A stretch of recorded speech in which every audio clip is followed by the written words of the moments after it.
Yan po mga kaparm, yung na-harvest na po.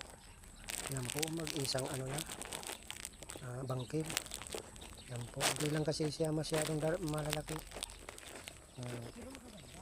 Pero maganda po siya, walang inuudan. Ang pang-spray ko lang po yung ginawa ko lang na ano, yung joy, sibuyas, bawang, kaunting mantika.